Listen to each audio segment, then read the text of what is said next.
This is a relay project. Real Talk starts right now. Here's Ryan Jesperson.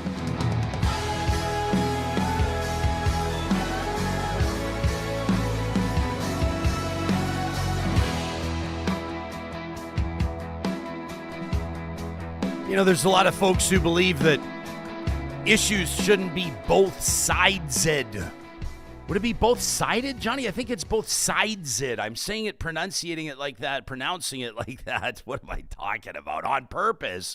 I'm looking at an email that we've got, and welcome to the show, everybody. Real Talk coming to you live from the historic Mercer Warehouse in downtown Edmonton. I'm looking at emails. We got a stack of them for the flamethrower. That's how we'll wrap up today's episode. This is like fiery feedback from you, our audience members, on the subjects that we've covered over the past while. And, of course, that includes, we're not going to dig necessarily super deep into these ones in this episode. We're talking federal and provincial politics in this episode, but we've been talking about Jimmy Kimmel suspended from his show on ABC. We've been talking about the horrific murder, the assassination of Charlie Kirk. We've been talking about a lot of subjects that typically either exhibit or prove significant division within our society, let alone on the political landscape, but also sort of, represent different perspectives, how people feel about things, how people analyze what they're seeing around them.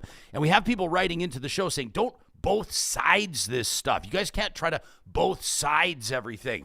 Well, I guess, to be quite honest with you and up front, right out of the gates on this episode, we're looking to two different sides. I don't know if it's both of them, because I think there are more than two, but we're going to get two different perspectives on some of the top stories of the day, some of the top stories of the week, some of the top issues that are relevant to Canadians, whether or not we recognize that right now. And so in our feature interview today, presented by Mercedes-Benz Edmonton West, we tap on the shoulder again our friends at Meredith, Bosencool and Phillips. You'll remember we partnered with this policy firm weekly throughout the federal election campaign to get different takes from typically NDP, Liberal, and Conservative perspectives on the top political stories. And today we have an opportunity to connect with, for the very first time on the show, another addition to that Meredith, Bosencool and Phillips team. And so it's a real pleasure to welcome back to the program former Alberta cabinet minister. She was a star of Rachel Notley's cabinet in that Alberta NDP government from 2015 to 2019, Shannon Phillips. Shannon, it's nice to see your face again. Welcome back to the show. Great to be here, Ryan. Thanks for having us. Well, you bet. And you have brought along with you, you have recruited, tapped on the shoulder, one of your newest team members. He is Pierre Poilievre's former director of communications, Ben Woodfinden. Ben, welcome to the show. It's nice to see your face. Yeah, thank you. First time caller, long time listener, whatever the saying is. Well, I appreciate that. I went back and looked, and you and I have been following each other on X for quite some time, but I actually don't believe that we've ever really had a chance to chat candidly like that, so I appreciate it. I will point out for our podcast listeners, and that'll be the majority of the audience, they will not see this incredible this vivacious Negroni artwork that you have right over your shoulder. Perfect fit for a Friday on Real Talk. I don't know if that's something, maybe you look to that when you're analyzing matters of federal politics and you realize every once in a while you just need a drink. Is that what that's there for? Yeah, it was that I bought it actually to impress my girlfriend, but we'll go with that it inspires me. About 4 p.m. on a Friday after a long day. So, yeah. Okay.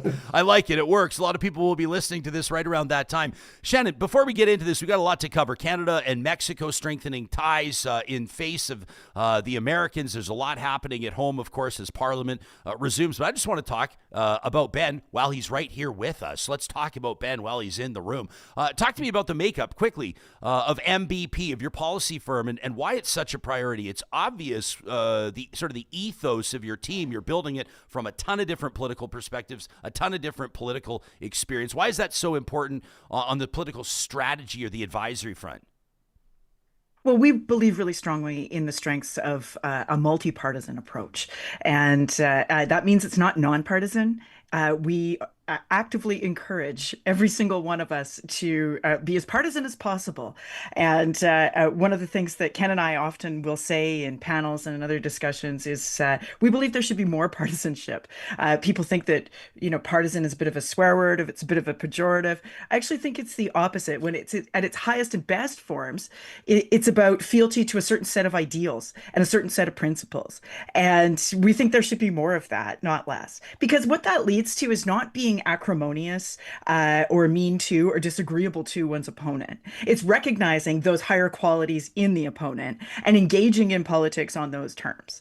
And so we've added Ben to our firm to do a couple of things. At number one, he's one of the finest sort of Venn diagram or intersection of policy and comms in the country. There is no question that people weren't thinking about inflation before Ben and Poilievre came along and put it in on the agenda. And obviously, I find a lot of the ways that they did that, not good. I don't love it, but that doesn't matter. The point here is that every Canadian is thinking about it because of that work, and that's they had something to say on policy. But it wasn't policy forward. It was communicating with voters forward. And that's a respect for the electorate and a respect for our political system and for that I quite enjoy and I think reflects Ben's talent. He's going to be launching a service for us called MVP Intelligence that folks can sign up for to get more information about. It'll essentially be a retainer of the more junior variety to have access to us and what we think in broad terms, but also many of the folks that work with us on the sort of the big policy trends guiding this country and the provinces and the broad strokes of policy and comms that guide the country. It's interesting. You don't oftentimes hear political commentators, strategists say, to summarize essentially what you said, Shannon, like the more partisan, the better. Partisanship's not a bad thing. Partisanship is not a swear word. Ben, obviously, Pierre Poilievre made huge gains. I mean, if we look back to winning the Conservative leadership, doubling the membership of the Conservative Party, obviously a formidable fundraiser, wasn't able to deliver when it mattered most, obviously, by winning the election. But there were some gains. There were some wins, I suppose, to take with the results of that election. Would you assess his performance to this point, his strategy to this point, including the first few days as Parliament has resumed, as effective, is on the right track? You think the Conservatives are on the right track with how they're managing not just their policy, their opposition, but also their public messaging? Yeah, I think I should say I'm not involved directly anymore, right? So this is my outside perspective to a certain extent. But yeah, I think you go back to the election and do people like me, do Pierre, do we wish the outcome was different? Absolutely. But we did still make gains, and those gains they shouldn't be thrown away completely. I do think Conservatives have to be careful. If you're an alien from another planet that didn't know anything about what happened at the last election, I think sometimes federal Conservatives might sound like they won the election the way they talk about it, but I don't think we should discount those gains entirely. The biggest share of the vote since Brian Mulroney, larger, more talented caucus. That's stuff to build on, and so I don't think that they should be abandoning any of these gains. It's something they need to do. It's something they need to use to finish the job next time around, whenever that is. Since I think Pierre has been in kind of we don't get theological here, but I think summer was kind of purgatory for him. He didn't have a seat. He was kind of in this kind of nether zone for a bit, but he won his seat. He won his seat decisively, and I think you can sense when you listen to Pierre now, he's got a bit of his energy back. He's got his mojo back, and he's been hitting thick and fast with policy announcements in the last couple of weeks leading up to Parliament. The kinds of issues they're hitting on crime, they're hitting on immigration, they're hitting on housing. Those are, I still think, very much winning issues for Pierre. And if you think about where we were this time last year, we were 20 points up in the polls. What was driving that was this relentless focus we had on domestic issues, on housing, on cost of living, on crime, on these kinds of issues. And we, again, didn't quite get us over the finish line, but the reason we were doing so well, driven in a large part because of our focus on these issues, the fundamental issue, the reason why these resonated with Canadians, those issues have not gone away, right? Housing costs are still unbelievably expensive. Every day there's some shocking crime story about someone that was, out on bail committing horrific violent acts. I do think you've seen an increasing shift from Pierre focusing much more on immigration, which we can get into that if you want, but I think there's reasons for that. I think they're finding a groove and they're finding an issue set again that is not entirely different from what we were doing when I was there. It's kind of a subtle evolution. But these are the kinds of issues where Pierre is most comfortable. These are the kinds of issues where I think he speaks to Canadians in a way that few others do. And this is where he's going to be able to drive at Carney and show weaknesses in what he's promising and what people are expecting. So, it's early days in this parliament, and we'll see exactly what happens in the coming weeks and months. But yeah, I think they're finding their groove, and I think they're finding an issue set that people it will resonate with a big swathe of the population again. Shannon, you don't look convinced. Well, I am partially. If the idea here, especially on immigration, is to, rage bait the 19 to 24-year-old male demographic into plugging into politics again, which I think Jamil Devani anyway has said directly that's a priority for him, right? And so, but what he's also doing is at least on cost of living / housing and the immigration, by putting the emphasis on the temporary foreign worker program, is he's mowing the NDP's lawn. The sort of blue-orange switchers, particularly in British Columbia, they don't really exist so much in Alberta anymore, but they certainly do elsewhere in Southern Ontario, now in Northern Ontario as well. And that's a risk for Poilievre, because if he goes over into that lane of it being more than a critique of the TFW program, which he's going to have to do in order to get the sort of levels of populist rage that he'd like to import from the United States to animate a voter demographic that didn't and doesn't normally show up, then he's going to have to turn off some more sort of progressive-minded or blue-orange switchers types, the sort of more blue-collar workers that the NDP, generally speaking, has access to and didn't in the 2025 election earlier this year. Pierre needs those voters, or the CPC needs those voters. They need the NDP to do better if they are to do better, to peel off the Liberals. And you can't go around doing that if you're going to be spooking them on importing ICE North. And so that is the conundrum for him, that he cannot get dragged into some of the more far right fringy stuff that does populate his caucus, that he does have to cater to between now and January in order to keep everyone from getting restive for his leadership review. So this is a real needle for him to thread. We'll see if he can do it between now and January. I think it's after January that things get more dicey for him. Okay, I want to listen. I want to talk about this Canada-Mexico thing because it's leading the headlines. But I've also learned one thing: is that don't stand in the way of a conversation that is rolling along beautifully. So I want to dig into the immigration story a little bit.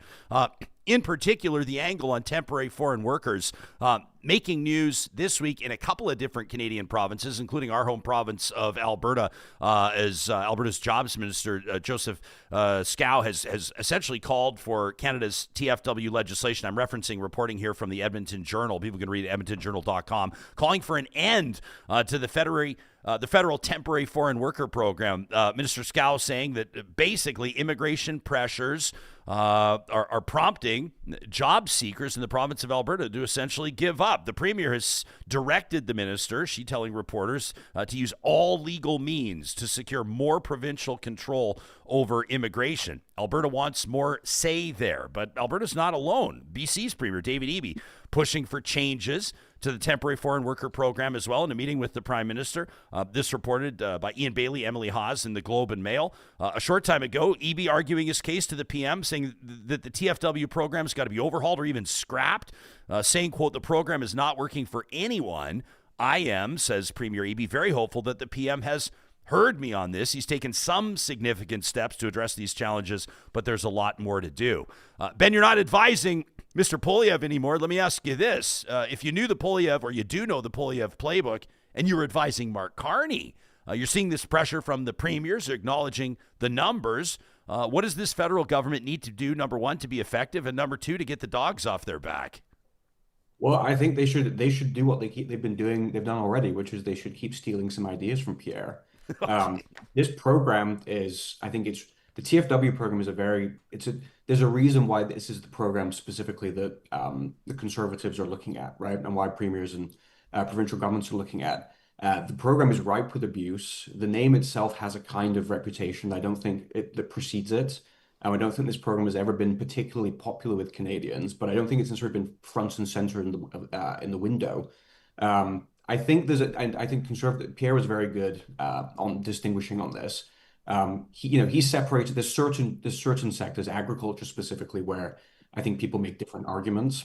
But I think I'd recommend people go to Michelle Rempel, the conservative immigration critic. Go to her social feeds, her Twitter feed, or X feed, whatever it's called now, and go through this. She's been doing a kind of highlighting of what looked like kind of rampant abuses and misuses of the TFW program. A lot of these are focusing kind of like the fast food sector and the retail sector. And I think the play that Conservatives are making, and the one that I think is a smart play, is youth unemployment numbers are at levels we haven't seen in decades. I think 14% was the last time I checked. I might be wrong on that, but I think 14% youth unemployment. So nearly 1 in 5 young Canadians that's looking for a job cannot find one. That's recession level numbers, and think about, you mentioned the Poilievre playbook. Think about kind of part of his message that has resonated. It's kind of he tells a very compelling story to young people, I think, about kind of you do everything right. You go to school, you work hard, you get a job, you can buy a house, you can if you want to start a family, you can do. There's a success sequence there. And I think we hit very effectively on the housing point of that, where you work hard, you get a good job, you get an education. That's not enough anymore to just get you a house in a way that it might have been for your parents. And that kind of that broken promise, that broken contract, that resonates with young Canadians. And now you add another level on top of that, which is not just that you can't afford to buy a house, it's that you can't find a job, or you can't get on the job ladder in the first place. I think people do not sleep on the resonance that issue will have. And look, immigration is obviously it's a topic that it can go in all sorts of directions. And my view on this is that you want politicians. This is an issue whether we like it or not. This is now an issue that Canadians are talking about. And if we want responsible politicians to talk about it responsibly, we need them to do so. Otherwise, irresponsible politicians will do the same thing. So I think there's a pretty clear goal here. And I think is there a bit of risk involved? Absolutely. But do I think it's a smart gamble? Absolutely. Shannon, this is there's no doubt that there are employment pressures in Canada. There are no doubts that unemployment rates are a concern. I know that some folks will point out that while acknowledging that the temporary foreign worker program needs maybe an overhaul, or at least needs some serious tweaks, that's not necessarily the driving force behind youth unemployment in Canada. When people talk about, I won't say use, I'll say exploitation of the temporary foreign worker program. People oftentimes point to the willing workers, these temporary foreign workers that are working for lower wages than Canadians might agree to, working in poorer conditions than Canadians might agree to. When the provinces, including BC and Alberta, are looking to the feds to sort this out by way of overhauling that program. Are the provinces optically or otherwise passing the buck? Are there other factors at play? Do we need to look at minimum wage? Do we need to look at improving work conditions? Like, what do the provinces need to do here? What's their end of the bargain look like? Well, of course, there's all kinds of policy responses, and there's all kinds of reasons for the youth unemployment rates as they are, and they are the worst or among the worst in Canada, right here in Alberta. But I think, well, there's a couple things here. I'm going to try to focus my comments a little bit, because before I was elected, I worked for the Federation of Labor and focused on the TFW program, because that was in the aftermath of the oil sands boom, when it was being used and misused in the construction trades to displace Canadian workers. And what I learned about that program at the time is that the temporary foreign worker program isn't immigration. It's a labor, wage, and supply policy. It's not an immigration policy because there's only so many provincial nominees that are opened up every year where you can get a path to citizenship from the TFW program. So this is a labor policy. It's a labor supply and demand policy. And insofar as it suppresses Canadian wages and Canadian workers, it should be scrapped. Because what it does, particularly in the construction trades, and here I'm lumping in the temporary foreign worker program and the international mobility program because there's a couple of them here that are relevant to our interests, is that it relieves both governments and private sector as well of their responsibility to invest in training and apprenticeships and require good conditions there so that people can have access to those good jobs that are in the unionized building trades.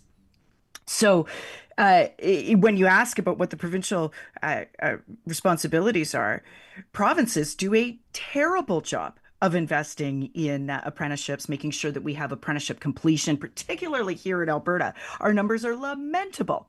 And so is there an overlap with the TFW programs, particularly for some of the and other temporary work permitting programs? Yes, there is. Is it directly responsible? I will let the economists and the labor force statisticians argue about that. The fact is that working people in this country, whether they are in retail or wholesale trade or those kinds of occupations or in the better remunerated construction trades, they see the effects of this. And they also see the effects of this of provincial lassitude when it comes to investment in apprenticeship, skills training, and so on. And that's kind of across the board. So I do think it's a relevant issue. I do think that it's one of those places where the progressive left could come in and fill some of that vacuum that Ben's talking about, because that is real. Because between the irresponsible conservatives, you have the status quo liberals who, and you saw that with Mark Carney, who busted out with, well, we kind of need the temporary foreign worker program, which was a classic business guy, Bay Street response, right? Which has no bearing on ordinary people's ordinary lives. So we do need a progressive response to this. I think that Labour should be working with the NDP as well to push on that side, on that more responsible side of the ledger, if you will, so as to crowd out other less responsible voices. Does this program need an overhaul? It absolutely does. I ran into Joe Scow last night at a high school football game in southern Alberta and said to him, you're right on this as long as you keep it responsible. What does responsible look like? Like Denis is in our live chat right now, powered by Park Power. He says the way that Alberta would run immigration and the way that BC would run immigration are very different. Shannon, what does responsible management or oversight look like? Well, I think asking the federal government to take a look at the TFW and other temporary work programs and make sure that they are not either suppressing wages or displacing Canadians and reforming them accordingly is absolutely responsible. Saying, oh, I'd like to have essentially what amounts to an Alberta passport. That's there's a reason why this is federal responsibility. Let's not dip our toe into other more nativist arguments. Okay, before our conversation ends, I will be asking you about changes to Alberta's driver's licenses, by the way. So heads up on that. I want to get back into live chat because a ton of points here as our conversation continues with Ben Woodfinden and Shannon Phillips from Meredith, Bosencool, and Phillips. Here in the chat, we've Pin Chaser says Conservatives expanded this program, temporary foreign worker program, in 2011 under pressure from the hospitality industry. And look what the end result of expanding it has become. Kenzie says Poilievre's been putting forward solutions for a long time while the Liberals keep making and breaking promises.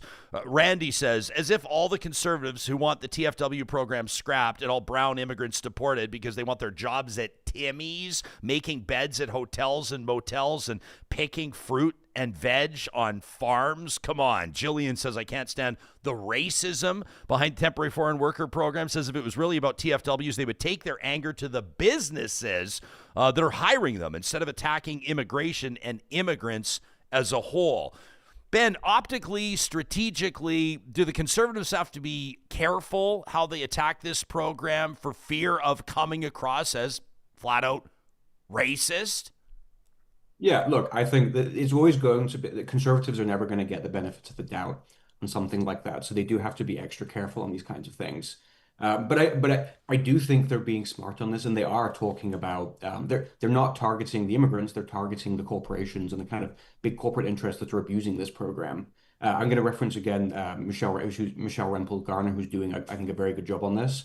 She's been highlighting every single day kind of specific, what look like obvious misuses of it. And that's not targeting immigrants, that's targeting the companies that are employing these programs. So I think I think they absolutely have to be careful on this? Yes.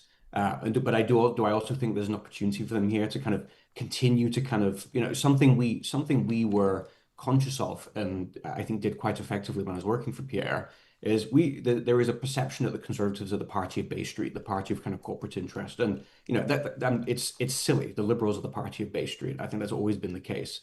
Conservatives are, it's a complicated question, but the kind of the kinds of voters that Conservatives are going after now, whether it's more working class, blue collar voters, whether it's younger voters, there's a populist itch to be scratched there, and that good populism, targets the right. It appeals to the right people, and it also defines clear narratives where you're making clear what the problem is, and going after kind of Bay Street corporate interests on this is the perfect kind of. It fits a kind of perfect populist playbook that allows Pierre to look like the guy that's championing the common worker, and also avoid some of these pitfalls about looking like you're demonizing immigrants and targeting immigrants when you're not. You're targeting the businesses and the corporations that actually exploit and use it and abuse this program.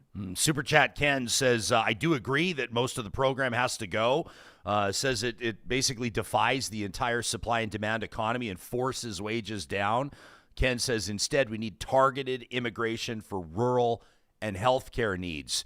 And I love this comment from Erica. This will get us talking. Shannon, over to you. Erica says, I think trying to tap into people's anger is a legitimate strategy, but trying to manufacture or manifest anger to raise votes is not.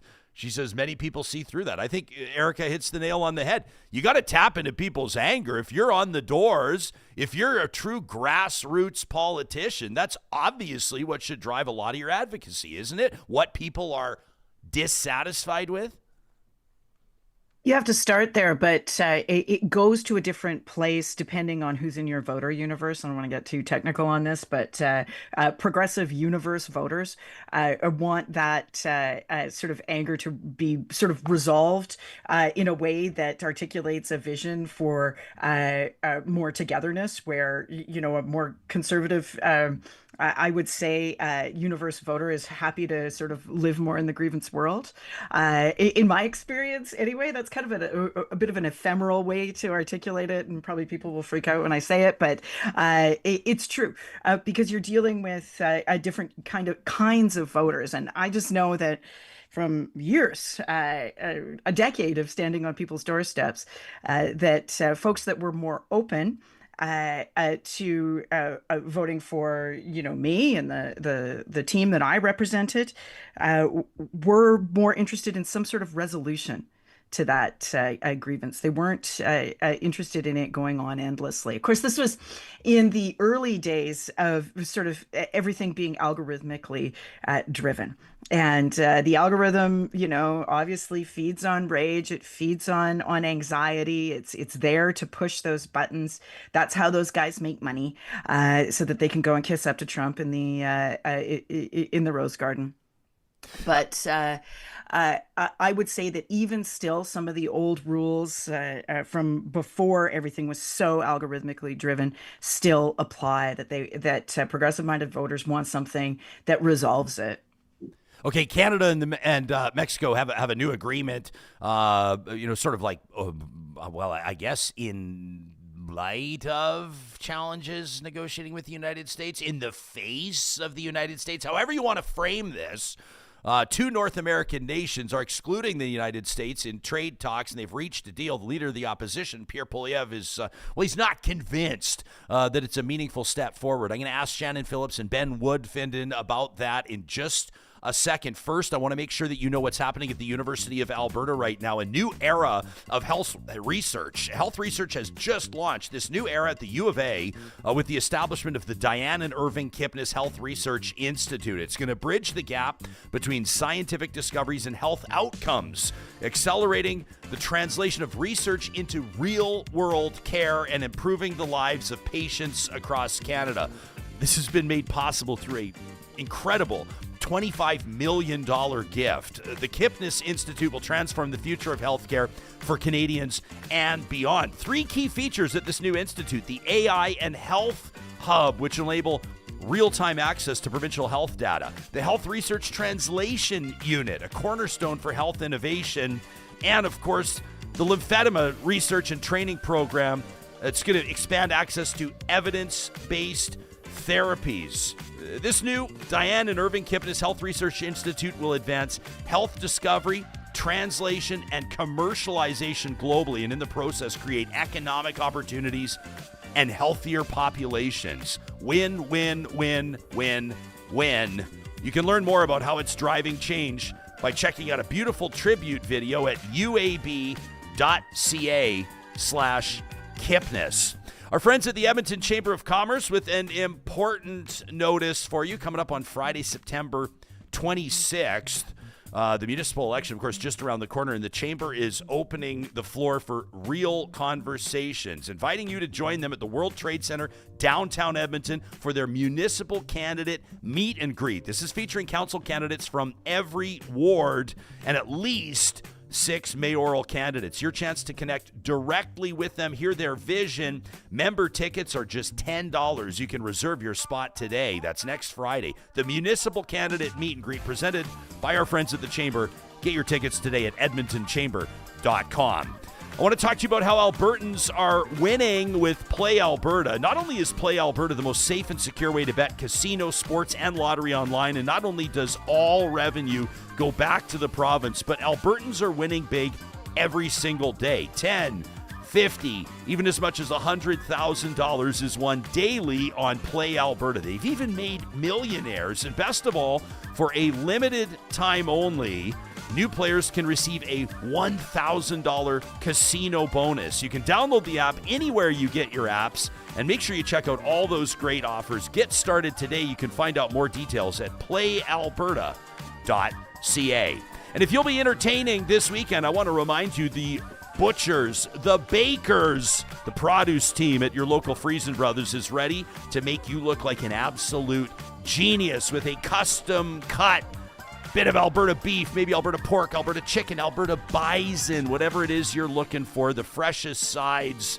Or, of course, you can always pick it up and go. Alberta garlic is back at Friesen Brothers. Read more about that on their website. And don't forget, today, if you're listening to this on Friday, September 9th, Oktoberfest is back at Friesen Brothers. You can find all the details on their website. That's FRESON. That's Friesen.com/Oktoberfest.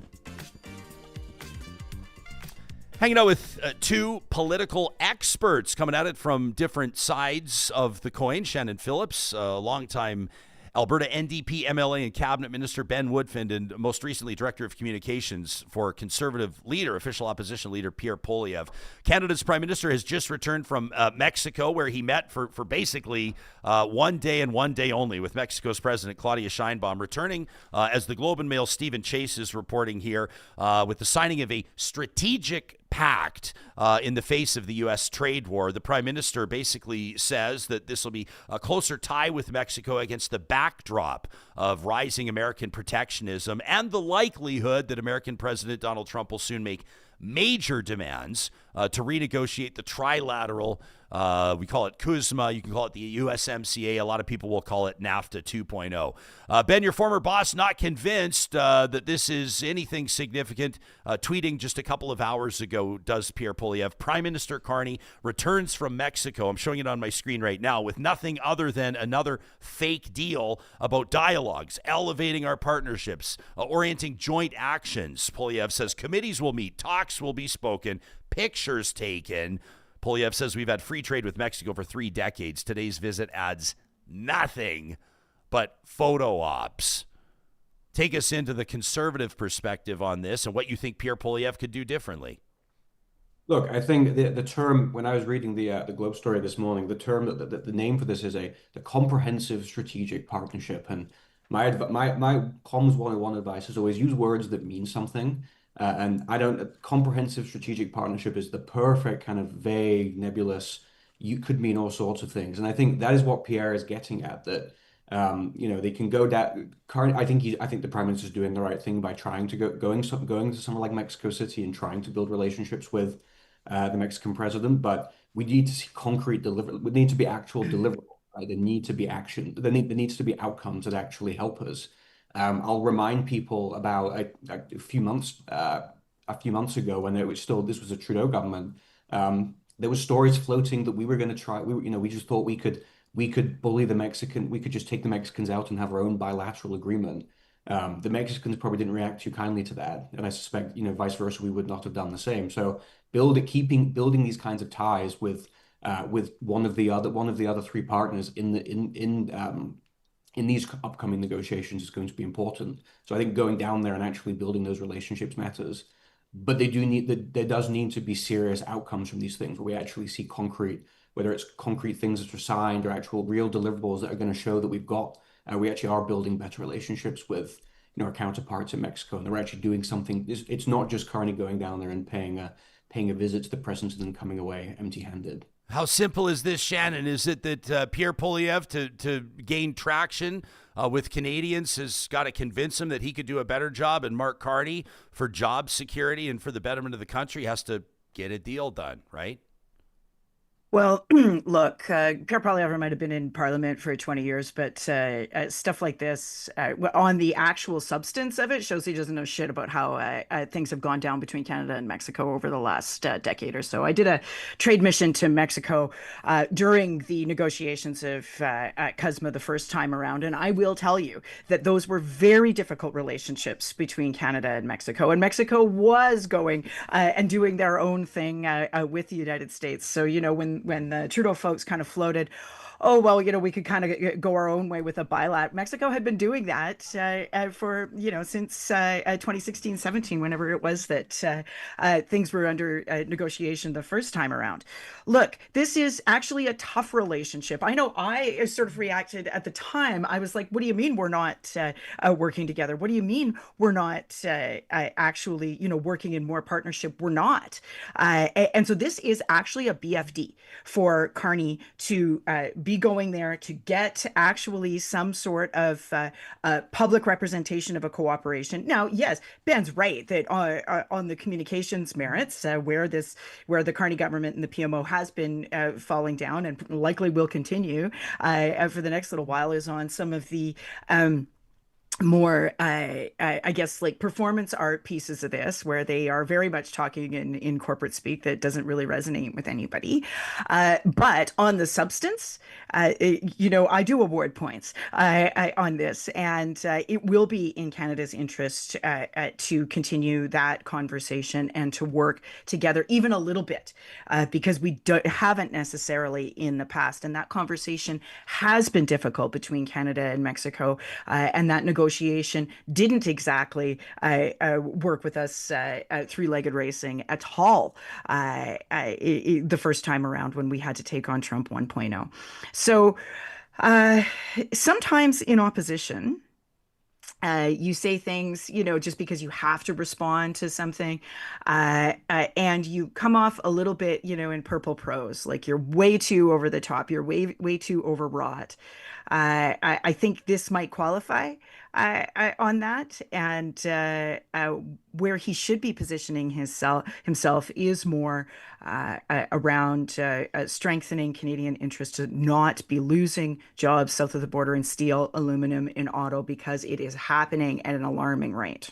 Okay, I've got just a few more minutes with the two of you. We always appreciate your time, but I want to cover two stories coming out of Alberta. Shannon, I'll go to you first on this one. CBC with the story, a leaked memo indicates that Alberta will intend to invoke the Notwithstanding Clause on these three transgender laws. These are relating to students changing their names on pronouns in school, banning transgender girls from participating in amateur female sports, and limiting gender-affirming health care. I think most people are familiar with the Notwithstanding Clause. Essentially allows a province or a jurisdiction to operate outside of the Charter for up to 5 years. Your thoughts on the implications, on the invocation, and maybe the message it sends to Albertans and the rest of Canada? This is awful, and the courts need to get a handle on when provinces are deciding that for reasons of fundraising and appealing to a very very narrow base of the electorate, that they're going to override our legal rights, our rights to security of the person, and our right to be free from discrimination. I think all Canadians should be concerned when a province is going at, because look at what is allowed under the. It's not the whole charter that you can override with the Notwithstanding Clause. It's your legal rights, it's your fundamental freedoms, and it's your right to be free of discrimination. I don't want to put that in the hands of any legislature that is, sort of motivated by minoritarian passions. This is the basics of the rule of law, and it's time to, just kind of the courts need to quit it with the gentle parenting of provinces and start, imposing some real limits. And there is a place where we say no. Actually, no. That all people are equal and we have the right to life, liberty, and security of the person. And we're not going to let legislatures override that. Ben, can you see that happening? Well, what's your perspective? Look, I will actively make the case for what we wouldn't have a charter if it wasn't for the Notwithstanding Clause. The Notwithstanding Clause was a basic piece of the constitutional framework that got us a charter in the first place. Provinces are the key for that. The Notwithstanding Clause is not just what the Notwithstanding Clause does is it allows legislatures to play a role in the determination of rights, in the scope of rights, and the meaning of rights. Rights are complicated things; they're contestable things, and people have reasonable disagreements over these things. And courts are, judges are not infallible. Judges are not perfect. They get things wrong. Our system of government is one in which Parliament, it's a system similar in principle to that of the United Kingdom. It's not the same, but it's one in which we think Parliament is a place where these kinds of debates and these kinds of decisions can take place. So what the Notwithstanding Clause is not just some arbitrary carte blanche ability for legislatures to ignore courts. It's a 5-year. It's got a 5-year clause on it. And which there's a reason why it's a 5-year clause. How roughly speaking, that's the length of between elections. The whole point is that there's meant to be democratic checks and democratic accountability on these kinds of things as well. And I know that the Notwithstanding Clause is not popular with many kind of legal expert, legal types, law professor types. What the Notwithstanding Clause does is it makes sure that we don't have a system where ultimately judges have the final say in everything to do with the Constitution. There's actually a role for governments and legislatures to play in that as well. And like I say, it's one of the only reasons we have a charter in the first place, is precisely because of that. And I'll also add that, the Notwithstanding Clause is not the only part of the charter that places so-called limits on exactly what the courts can say. So Section 1 of the charter is the reasonable limits clause. It allows courts to determine when certain rights violations or rights limitations might be justified. And the difference there is that, that's a judicial. Judges are the ones that generally make that determination, but the point is that what the Notwithstanding Clause does is allow legislatures and parliaments to actually play a role in that too. Okay. That's all great, but the fact is that Section 1 actually ends with "in a free and as can be demonstrably justified in a free and democratic society." And you do not have a free and democratic society if you don't have, fundamental freedoms to speech, assembly, and conscience. You do not have a free and democratic society if you don't have basic legal rights, the right to be free from unreasonable search and seizure, the right to privacy, the right to security of the person, and unreasonable intrusion from the state. You do not have a free and democratic society if it's just open season to choose a minority group and hack on them for fundraising purposes and then move on to the next one 5 years later and seek a Notwithstanding Clause exemption. That's what what the province of Alberta is looking for here. And if we look at the actual list of rights that people have looked for, notwithstanding clause exemption on over the last 40 some odd years of the Charter, what do we see? We see Delwyn Vriend case and the Kayne government wanting to override reading in sexual orientation into Section 15 of the Charter.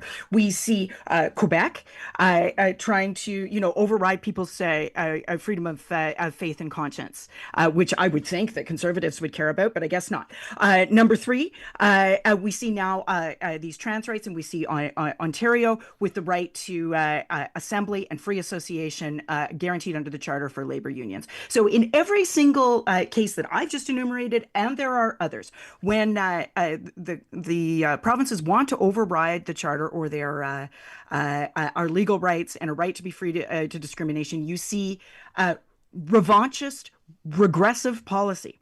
And you see that check coming from some very basic assumptions in a free and democratic society, that we have fundamental freedoms and that we have a right to be free of discrimination and security of the person in the face of an overreach of law enforcement or the Crown. So I think 45 years on, or whatever we are, of the Charter, Canadians have come to expect that those rights are in place for them, and it will come as a great surprise to them that legislators motivated by minoritarian impulses are now free to kind of override them and take liberties with what we expect are our fundamental liberties. Ben, I want to give you a quick chance to respond before we move on.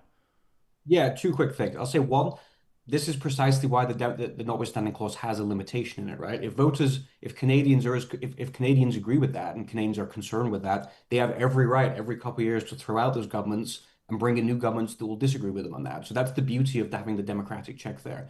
The second thing I'd add, there are the courts are not perfect, and I'm gonna try and keep this brief. A couple of years ago, the Supreme Court ruled that it violated, basic.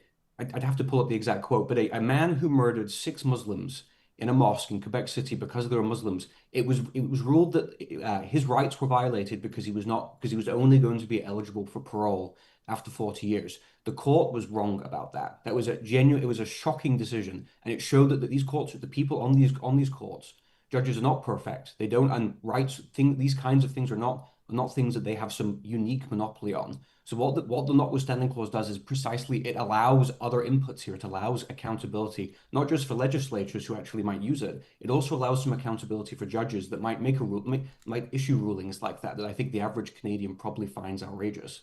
I think we could go on about this longer, but yeah, there's a democratic.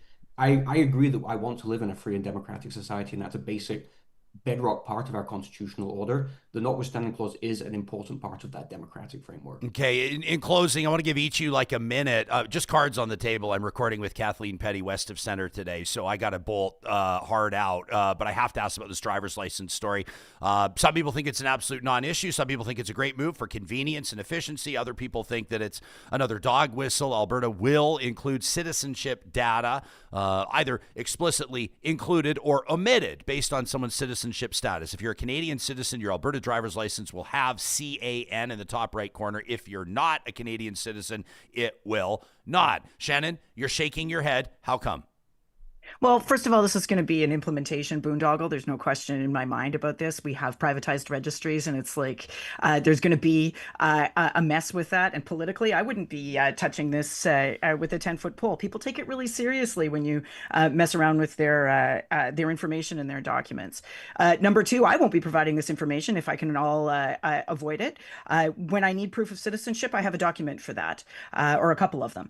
I don't need my driver's license for it, and so, I just will not be sharing it. Number three, this is it's more than a dog whistle. This is a policy ladder. It is a stepping stone a handhold and a foothold, as they say in climbing, to get to somewhere else. Which is that because the government's actually been really clear on this, that they would like to be able to separate out provincial services based on citizenship status. So this is where things go to a realm of unreasonable, to our previous conversation about immigration, and it's very likely to be a bit of a mess when it comes to working with the registries, just from a practical perspective. Ben, can you see it rolling out smoothly? Can you see it proving to be an intuitive decision 3, 4, 5 years down the line? Yeah, I think there's definitely a good argument to be made here about why implementation of this might be not worth it, doesn't pass any kind of cost benefit. But I do think that the stated goal here is to just kind of streamline there's certain things that access to these services requires proof of citizenship as well. It does seem to me like there's a pretty good argument here for just why this is if it can be implemented quickly and efficiently, that it is a good efficiency saving for people. Okay. I'm not sold on that part, but we don't bring on people just because we all agree with them. And I so appreciate this robust discussion of issues that matter to Canadians. I can tell you that people have been impressed as well in the live chat, Super Check-in particular, specifically commenting on the makeup of the team at Meredith Bosencool and Phillips. Says he loves how you guys are doing it. I love bringing you on the show because we get it from a bunch of different perspectives, and then the audience, well, they can form their own opinions based on credible insights. If you want to connect with Shannon and Ben and Tyler and Ken and the team at Meredith Bosencool and Phillips, you can check out their website. That's mbpolicy.com. We'll include that in the show notes. I'm showing it on the screen right now. Thank you to the two of you for making time for us. It's always great to see your faces. Have a great weekend. You too. Thank you. Yeah, thanks, Shan. Okay, Real Talkers, here's the deal. We have a fiery episode of The Flamethrower coming up for you, presented by the DQs of Northwest Edmonton and Sherwood Park. But first, I want to make sure that you've got a couple of things on your radar. Did you see Marshall McAllister on our most recent episode of the show? This was September 18th with Max Fawcett. Episode titled MAGA Critic, Jimmy Kimmel Suspended. What a story that is, by the way. Well, interest rates also dropped a quarter point. And when I want to talk about matters of money, of wealth, of retirement planning, Marshall's my go-to guy, and so I appreciate what he offered up on the show. Don't miss it. A solid 15 minutes of insight you'll want to take at some point through your weekend. And if you'd like to connect with Marshall and his team at North Road Investment Council, a steady hand and studied voice to guide you through wealth and investing, you can find him online today at northroadic.com. Another one of our favorite episodes recently went down just a few days ago. It was Tuesday of this week, and the team at UCAN Youth Services, our guests in the Real Talk studio here in Mercer Warehouse. That's our September 16th episode. Relentless outreach, remarkable transformations. If you're watching on YouTube or on social media streaming, presented by California Closets, by the way, that's Bryce McCartney, 19 years of age, an absolutely remarkable young man, talking about his upbringing. His dad, a drug dealer, his mom not around, experiencing homelessness in his preteen years. Look at him go now. Wouldn't be the case, or at least let's say would be much less likely, had Bryce not connected with UCAN Youth Services. Read more about the work that they're doing at ucan.ca, including that relentless outreach program. If you're looking at a tax return, if your family is looking at philanthropic commitments over the next while, maybe you're even doing estate planning, may I humbly recommend UCAN Youth Services. Again, connect with them online today at ucan.ca. Kubi Renewable Energy still pedal to the metal when it comes to getting those solar panels installed before the snow flies. They're Western Canada's busiest solar installer, celebrating 10 years this year, helping Canadians cut electricity costs and do what they can to help save our planet. Solar by Kubi is solar simplified and people powered. With trusted solar power expertise, they'll take your project from quote through till installation, including applying for the Canada Greener Homes Loan and everything else that may be a perfect fit for you. You can get that free solar quote today. Connect with the team at Kubi by visiting kubi.ca. That's KUBY.ca. And if this fall is finally the time that you're going to invest in your favorite space, maybe that's your family, maybe it's your living room, maybe it's that walk-in closet you've always dreamed of. Maybe you'd love to look at your laundry room or even your basement storage and not kind of feel that anxiety that you do when you see everything piled up right now. California Closets is doing the best custom closets, systems, and solutions for the whole home. It's all manufactured in Alberta, and they are proudly Canadian-owned. Everything California Closets installs is guaranteed for life. You can request that free consultation today at californiaclosets.ca. John Hicks, the technical producer of this show. I got to say something, and I want to put it out there. I just alluded to it quickly when we were talking to Ben and Shannon. But typically, you and I will shoot the shit and have fun on a Friday and catch up. But we've got a commitment we got to get to. Then why are you talking Because to me? we got to wrap early, because I don't want anybody this weekend going, what's up with Jespo and Johnny? Why are they not shooting the shit on a Friday? I don't mind short work days. There's no complaints over here. All right. Well, let me tell you what. I'm looking forward to this because it's actually been a couple of years since I was on with Kathleen Petty and her team at West of Center.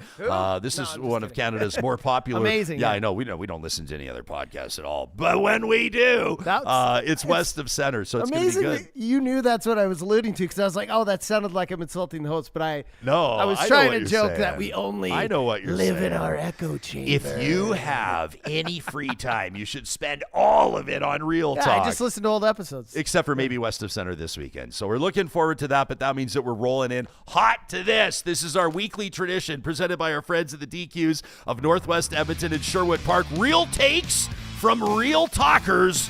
Comments on our YouTube episodes and emails to talk@ryanjesperson.com, like this one from Wayne, who says, Jespo, this... I wonder, he says, when Trump is coming for podcasters, right? With Jimmy Kimmel on pause, he says podcasters may not be able to be canceled like Kimmel, but I bet you Donald Trump will sue them. He says, I'm really looking forward to, as a matter of fact, to Donald Trump suing Ben Meislis, a former lawyer. This is the co-founder of the Midas Touch podcast. He says Meislis will be able to handle himself and probably even looks forward to that lawsuit. That's from Wayne. What about this one from Ross, who says, Jespo, you missed the main point in all your comments on the Kimmel thing. A good Canadian boy should know these things.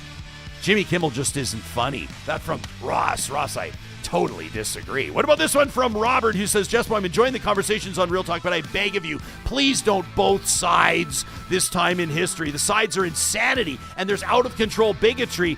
Please don't be insane and bigoted. This is not a both sides issue. The stuff you're talking about, no matter how open-minded us white dudes can be, we're still living in a bubble. I recommend you talk to people who are the targets of white nationalists for their views, for a sense of what political violence looks like to them. That's a great point and a great reminder. What about this one from 29 Tillers, who says, how much did they pay you, Ryan, to deceive all Canadians regarding gun control while sitting down with the Prime Minister? Why wouldn't you ask for any kinds of details? Are you not allowed to ask any other questions, or did you choose not to? When the Prime Minister is clearly lying directly to your face on a very serious subject, it is your responsibility to ask qualifying, intelligent questions. You, Ryan, are what's wrong with this country's media. You are a sellout. Your biased performance is pathetic. If you can, try to do better. You will be remembered for this. You have no journalistic integrity at all. We lost a lot of respect for you today. At least we know your true colors. I guess 29 Tiller must have missed, like, Alberta's premier 2 days later talking about it. Probably didn't know we asked the Canadian Coalition for Firearms Rights to be on, and definitely didn't know that we have lawyer Ian Runkle booked for next Tuesday. So 29 Tiller, I will see you next Tuesday. Peter says, Jespo, I watched your interview with Mark Carney and heard the flat-out lies on the federal gun confiscation. Shame on you, Jesperson, for not challenging the Prime Minister. Typical Canadian journalism, I'm sorry to say. You know, Carney claims it's a voluntary return of firearms for compensation. Not true. Carney has made me a criminal, says Peter. You said it's not sporting rifles. Not true. Many of the firearms specified in the bans are cosmetic versions of traditional guns, and you said it's not assault rifles, or it is about assault rifles. Not true, says Peter. As anyone with knowledge of firearms knows, assault rifles have been banned in Canada for decades. That from Peter. And how about this one from Kayne with a reminder as we wrap our broadcast week. Kayne says, Jespo, I said it to you 6 months ago, and I'll say it again. The world was told to remember what certain ideologies cause, and there is no doubt now that as the Americans ban the anti-fascists, that the power now is exactly that. fascist. Kayne says, I want to remind real talkers and fellow Canadians that the poppy remains a powerful symbol that we can reanimate to show our solidarity. It's not a left or right symbol. It's a symbol of past lessons paid for with millions of lives. Kayne, we'll wrap with that on a busy week. We'll be back at it Monday morning with Supriya Dwivedi. There's our technical director, John Hicks, in another episode of The Flamethrower, presented by the DQs in Palisades, Namao, Newcastle, Westmount, and Baseline Road. When you pop in this weekend for a score blizzard and a Flamethrower signature stack burger, you make sure you let them know Real Talk sent ya. Thanks, everybody, for the support. We'll talk to you again soon.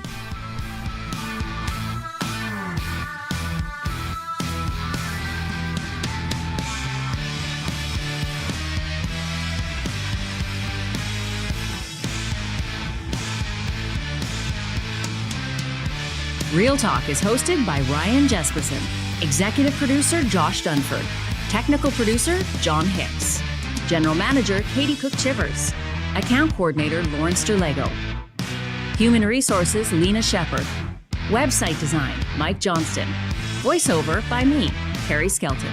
Real Talk's editorial board is Supriya Dwivedi, Ahmed Ali, Brandy Morin, Ann Castleman, Corey Hogan, Harmon Candola, Catherine O'Neill, and Chris Henderson. Member Emerita, Julie Rohr.